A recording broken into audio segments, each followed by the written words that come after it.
A gut-wrenching new report on the Trump administration's immigration policy. According to the Boston Globe, several severely ill immigrants, including children with cancer and cystic fibrosis, are now facing deportation as the Trump administration ends an Obama-era protection that lets immigrants stay in the country while they or their relatives receive life-saving treatment.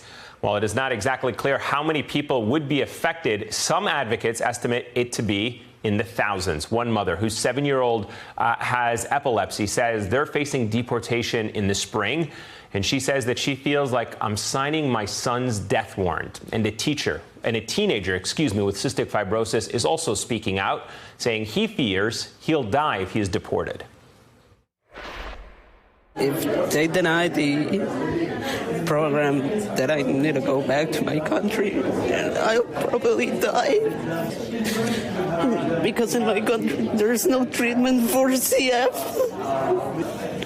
Doctors don't even know what's the disease. The only ones who can help me are here in the United States.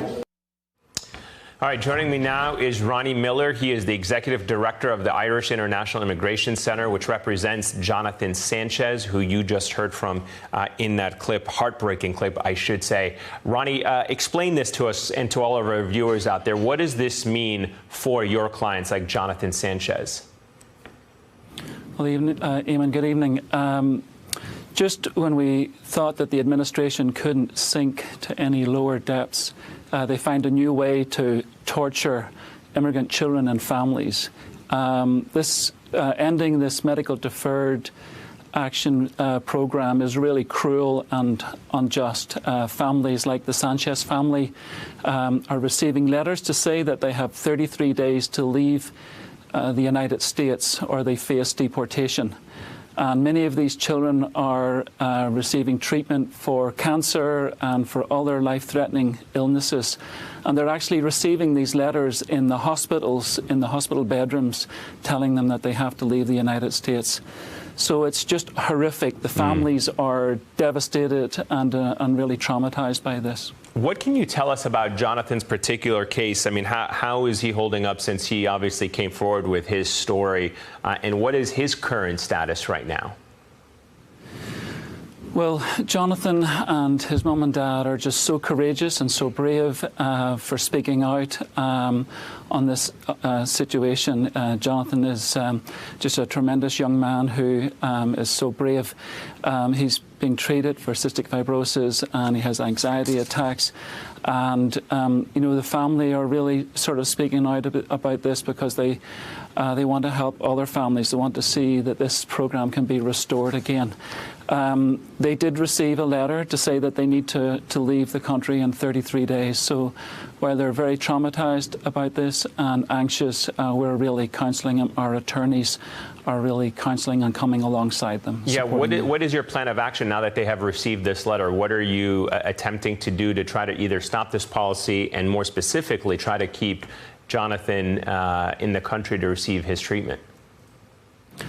Well, there's been a tremendous response from the community. We're working with medical professionals, community partners, ACLU, the American Immigration Lawyers Association, all came together as a community on Monday to talk about this.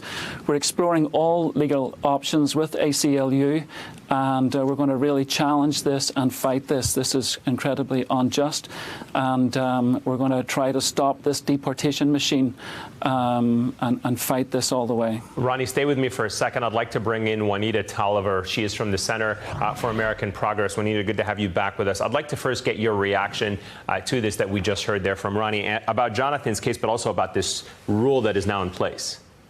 It's flat out disgusting. At this point, it falls in line with the inhumane and just depraved tactics that Trump and his administration have leveraged against immigrant communities since day one in taking office. From separating families, from putting kids in cages to not giving them soap and clean clothes. Now he's going after the most vulnerable segment of immigrant communities who come to the country and seek life-saving medical care, oftentimes not available elsewhere. And it's just another sign of the depravity associated with the administration. For what?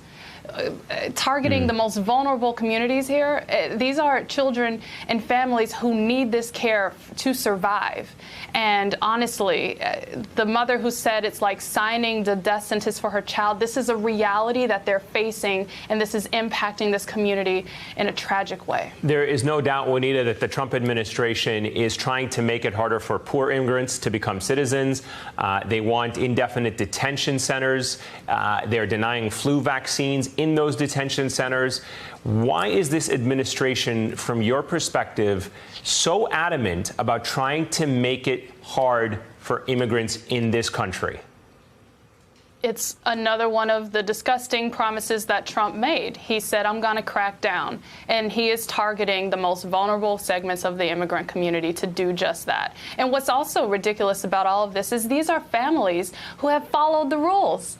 They have applied for the program. They have applied for renewals. And what's also come to light through the Boston Globe piece is that the Trump administration stopped offering renewals on August 7th.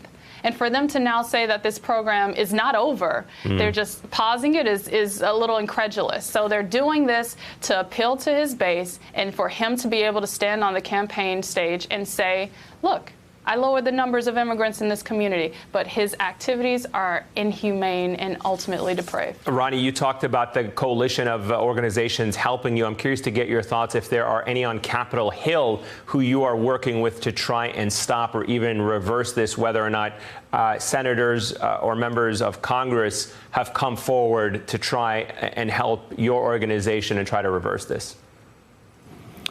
Yes.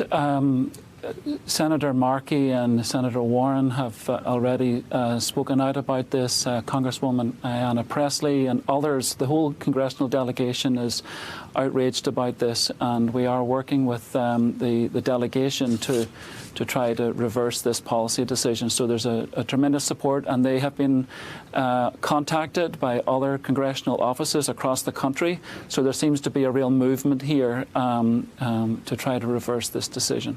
All right, Ronnie Millar, Juanita Tolliver, thank you both very much for joining us this hour. Hey, I'm Ari Melber from MSNBC. You can see more of our videos right here, or better yet, subscribe to our YouTube channel below. You could have been anywhere in the world, but you're here with us, and we appreciate that.